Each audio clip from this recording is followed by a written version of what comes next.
Friends, welcome to my channel Excellent Coaching. Class 12 का chapter 6 start हो रहा है आज और इसका नाम है एटीट्यूड एंड सोशल कॉग्निशन।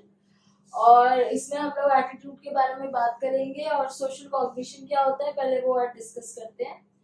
ये सोशल साइकोलॉजी अगर आपने सुना है तो उससे रिलेटेड है ये टॉपिक बहुत ज्यादा। सोशल साइकोलॉजी में हम लोग क्या देखते हैं कि लोगों का बिहेवियर जो है वो सोशल एनवायरनमेंट में कैसा होता है। सोशल एनवायरनमेंट मतलब जहाँ पे लोग हों, जहाँ पे आप दूसरों के साथ बात कर रहे हो, दूसरे लोग आपको देख रहे हैं, आप उनके साथ इंटरेक्ट कर रहे हो, तो उस एनवायरनमेंट में हमारा बिहेवियर कैसे चेंज होता है, अच्छा हो जाता है, खराब हो जाता है, हम घबरा जाते हैं या फिर हम लोग कंफर्टेबल रहते हैं, उसका क्या रीजन है, किस तरीके से हम लोग बिहेव करते हैं और कैसा हम लोग इम्प्रेशन बनाते हैं दूसरों के ऊपर।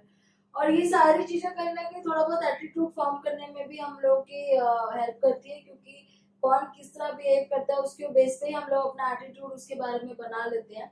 तो इसलिए ये दोनों चीजें एक दूसरे से रिलेटेड है और ये सोशल साइकोलॉजी को टच करता हुआ टॉपिक है यहाँ पे। अब यहाँ पे सोशल बिहेवियर की बात हो रही है तो मैंने बताया आपको कि जब हम किसी के सामने कैसा बिहेव करते हैं उसको हम सोशल बिहेवियर बोलते हैं। सोशल बिहेवियर में जरूरी नहीं है कि हम वैसे ही बिहेव करें, एक्चुअली जरूरी नहीं, मोस्टली ऐसा होता है कि हम वैसा नहीं बिहेव करते जैसे कि हम अकेले में या घर में बहुत कंफर्टेबल एनवायरनमेंट में बिहेव करते हैं। सोशल बिहेवियर हमारा जनरली दूसरा ही होता है, एक नॉर्मल हमारे कंफर्टेबल बिहेवियर से, पर्सनल बिहेवियर आप कह सकते हो उसको।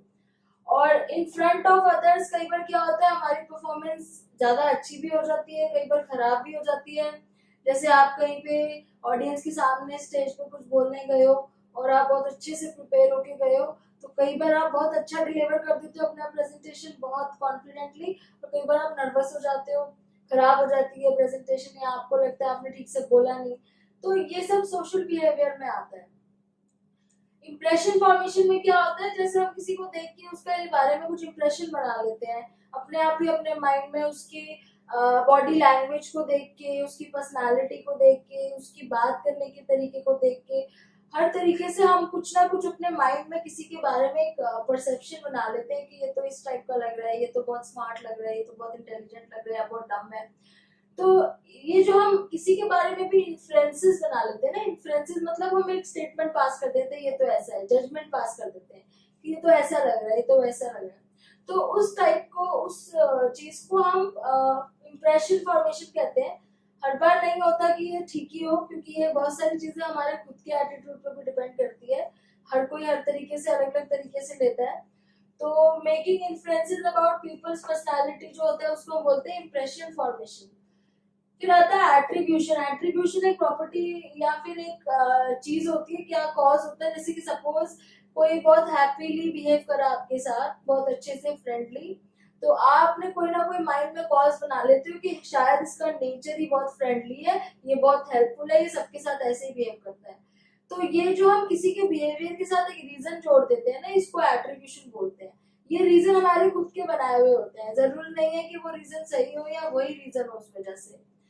We assign some causes to the people behavior। हम कुछ ना कुछ कॉज जोड़ देते हैं पीपल के बिहेवियर के साथ। सपोज कोई अपने एग्जाम में फेल हो गया तो हम उसके साथ कोई ना कोई कॉज जोड़ देंगे कि ये तो ढंग से पढ़ता ही नहीं है, ये तो अपना टाइम वेस्ट करता है, ये सीरियस ही नहीं है पढ़ाई में। और अगर कोई बहुत अच्छा कर गया एग्जाम में और टॉप कर गया तो भी हम कोई ना कोई कॉज लगा देंगे कि इसको तो बहुत सपोर्ट मिला था दूसरों से, इसकी तो कोचिंग सेंटर बहुत अच्छा था। मतलब हम हर बिहेवियर के साथ एक ना एक कॉज लगा देते हैं, इस वजह से ऐसा हुआ। और इसको एट्रीब्यूशन थ्योरी बोलते हैं। जैसे आप कभी एमए वगैरह करोगे साइकोलॉजी में तो उसको उसमें आपको ये पढ़ाया जाएगा कि अगर कोई फेल हो जाता तो हम उसके अपने कॉज बताते हैं उसमें कि उसकी गलती है, और अगर कोई सक्सेसफुल हो जाता तो हम बाहर वालों की कॉज बताते हैं कि बाहर वालों ने सपोर्ट किया ज्यादा, उसका एनवायरनमेंट अच्छा था। तो ये एट्रीब्यूशन में अभी आपके उसमें नहीं है, लेकिन आप आगे पढ़ोगे। उसके बाद एटीट्यूड आता है कि एटीट्यूड क्या होता है। अब अगर टेक्निकल डेफिनेशन देखी जाए एटीट्यूड की तो ये दोनों चीजें जो है ना, इंप्रेशन फॉर्मेशन और एट्रीब्यूशन, इन दोनों को मिला के एटीट्यूड बनता है। किसी के बारे में इंप्रेशन हम बना लेते हैं अपने माइंड में, ये ऐसा है, ये वैसा है, और उसके पीछे हम कोई कॉज जोड़ देते हैं और हमारा एटीट्यूड उस तरीके से बन जाता है उसके ऊपर कि हम उसके एटीट्यूड एक्चुअली होता है क्या है कि हम किसी चीज के बारे में पॉजिटिव सोचते हैं या नेगेटिव सोचते हैं या न्यूट्रल है बिल्कुल कि हमें नहीं पता इसके बारे में क्या है क्या नहीं है। ठीक है, तो अगर हमारा इंप्रेशन अच्छा बनता है तो हम उसके पीछे अच्छा कॉज जोड़ देते हैं तो हमारा एटीट्यूड उसके लिए पॉजिटिव हो जाता है। अगर हमारे ऊपर किसी का इंप्रेशन खराब बनता है, हम उसके पीछे नेगेटिव कॉज जोड़ देते हैं, एट्रीब्यूशन नेगेटिव हो जाता है, तो हमारा एटीट्यूड भी उसको लेके नेगेटिव हो जाता है। और कई बार न्यूट्रल रहता है जब हमें समझ में नहीं आता, क्योंकि हमने अलग अलग टाइप पे अलग अलग बिहेवियर देखा होता है किसी का, तो हम नहीं समझ पाते कि किस तरह का एटीट्यूड उसके ऊपर बना है, क्योंकि आप कंफ्यूज हो जाते हो। तो एटीट्यूड क्या है? इंप्रेशन फॉर्मेशन और एट्रीब्यूशन का कॉम्बिनेशन है, ठीक है। और लेकिन अगर हम तीनों चीजों को एक साथ लें, एटीट्यूड और इंप्रेशन फॉर्मेशन और एट्रीब्यूशन, तो ये तीनों मिला के बनता है सोशल कॉग्निशन, जो कि बहुत इंपॉर्टेंट वर्ड है आपके चैप्टर का। सोशल कॉग्निशन मतलब आपका माइंड जो है वो सोशल चीजों को कैसे रजिस्टर कर रहा है। आप गैदरिंग इंफॉर्मेशन, पहले इंफॉर्मेशन गैदर करी, किसी के बारे में इंप्रेशन बनाया, उसके पीछे का कॉज भी अपने आप सोच लिया, उसके बाद interpretation of the social world, उसके बाद उसको इंटरप्रेट करा कि ये इस तरह का है, ये वैसा है, ये वो है, और अपना एटीट्यूड उसके लिए बना लिया, या तो पॉजिटिव या नेगेटिव। तो ये जब सारी चीजें कंबाइन हो जाती है 1, 2 और 3, तो ये तीनों मिलके बनता है हमारा सोशल कॉग्निशन किसी भी चीज के लिए, कि हम उसके बारे में सोशली कैसे सोचते हैं, ठीक है। अब ये सब किसके ऊपर डिपेंडेंट होता है? ये टोटली उस पर्सन के ऊपर नहीं होता जिसके ऊपर आप ये सब इंप्रेशन बना रहे हैं, जिसके बारे में आप बना रहे हो। ये आपके खुद के स्कीमास भी होते हैं। स्कीमास आप बहुत बेसिक वर्ड है, काफी पहले आपने पढ़ा हुआ है। स्कीमास क्या होते हैं? हमारे माइंड में एक पहले से ही मेंटल रिप्रेजेंटेशन होती है किसी चीज के बारे में। जैसे हमें पता है कि ये पेन होता है, ये पेंसिल होती है, ऐसे ही हमें पता है कि जो पर्सन बहुत हैप्पी गो लकी है वो बहुत फ्रेंडली होता है। इस तरीके से हमारे माइंड में एक मेंटल रिप्रेजेंटेशन होती है कि जो चीज हमने पहले कभी देखी है ना, जो हमारे एक्सपीरियंस हमने कर रखी है, वो हमारे माइंड में कहीं ना कहीं सेट हो चुकी होती है। और वही जो हमारे एक्सपीरियंसेस होते हैं ना, वो स्कीमास होते हैं जो आगे की चीजों के बारे में कुछ इंप्रेशन बनाने में हमारी हेल्प करते हैं। तो अब जो अगर हमारे स्कीमास ऐसे हैं कि हमने पॉजिटिविटी ज्यादा देखी है, तो हमारे वो स्कीमास ना आगे भी फर्दर हमें पॉजिटिव एटीट्यूड बनाने में ज्यादा हेल्प करते हैं।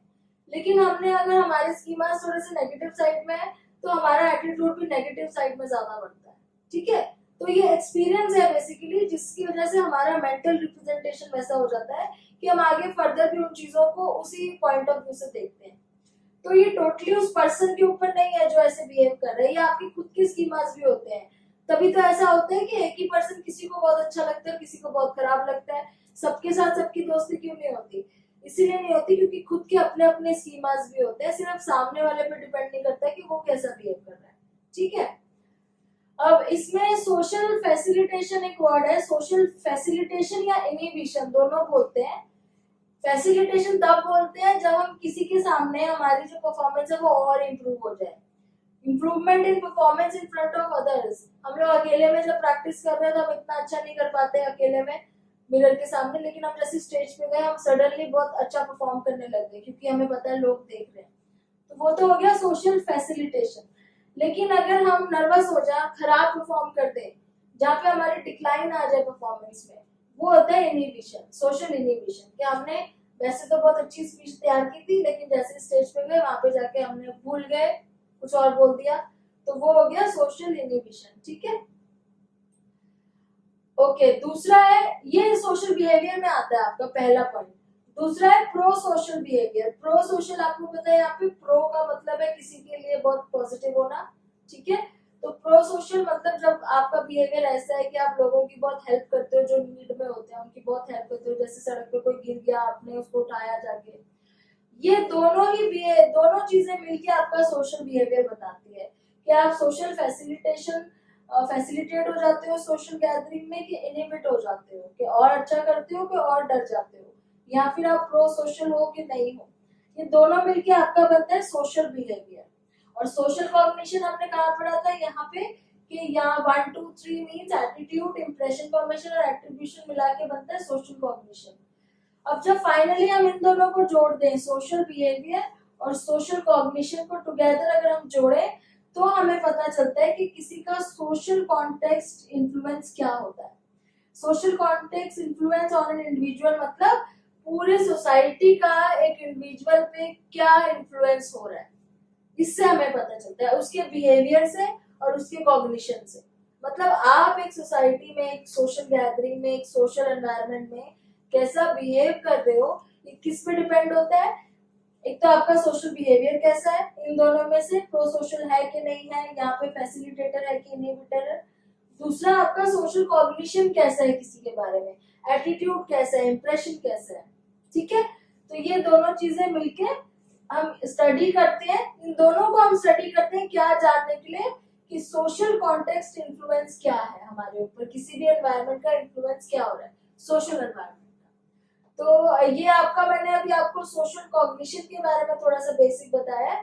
नेक्स्ट वीडियो में एटीट्यूड के बारे में डिस्कस करेंगे कि एटीट्यूड कैसे फॉर्मेशन होता है और उसमें क्या क्या कंपोनेंट्स होते हैं। तो इसको यहीं खत्म करते हैं। Thanks for watching.